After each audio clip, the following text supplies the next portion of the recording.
దిగంబరుడై దిశమలతో ఒంటి మీద నూలుపోగు లేకుండా భూతప్రేత పిశాచాల్ని చుట్టూ పెట్టుకుని ఢమరుక పెట్టుకుని విభూతి రాలేటట్టుగా తాండవం చేస్తూ వస్తున్నాడు. ఆ పిశాచాల్ని భూతాల్ని ఆ మధ్యలో ఉన్నవాడిని చూసి తల తిప్పుతుంది. నారదుడు వెంటనే చటుక్కన ఆయనే మీ అల్లుడని వెళ్ళిపోయాడు. ఇక చూడండి, ఆవిడ ఆ గవాక్షం మించి కిందకి దిగింది. మీరు చూడాలి, శివపురాణంలో అసలు పార్వతీ కళ్యాణం వినాలి. అప్పో ఏమి హడావిడో అసలు.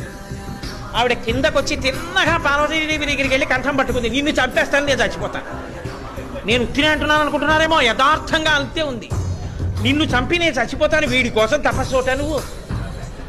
రేపు పొద్దున్న పండగకు వచ్చాడనుకో, ఎంత అసహ్యంగా ఉంటుంది ఇంటికి. వాడల్లుడు ఏమిటి, కూర్చోవడం ఏమిటి, కాళ్ళు కడగడం ఏమిటి, ఎలా చెల్లుతుంది ఇదంతా? ఆ చుట్టూ ఆ స్నేహితులు ఏమిటి, ఆ పరివారం ఏమిటి, ఎక్కడ దొరికాడే నీకు? వాడి గురించి తపస్సోటి చేసావా, అల్లుడి కింద తీసుకొచ్చావా? నా ప్రాణం పోయినా పీటల మీద కూర్చోనండి. పాపం హిమవంతుడు వచ్చేదో నచ్చ చెప్పబోయాడు. కంఠానికి రాయి కట్టుకుని నూతిలో దూకేస్తాను, ఉత్తరక్షణం చచ్చిపోవడానికి. తేలుతాను అనుకుంటున్నావేమో తప్ప పీట మీద కూర్చుని ఒక్కనాటికి కన్యాదానం చెయ్యను ఆయనకి. ఇప్పుడు ఇన్ని చెప్పి నేను చూశాను అలాగే ఉంటాడంటే నారదుడిని పిలిచి, నారదా ఆవిడ చూసింది నిజమేనా అంటే ఆయన ఊరుకున్నాడు. అంటే హిమవంతుడికి అనుమానం వచ్చింది.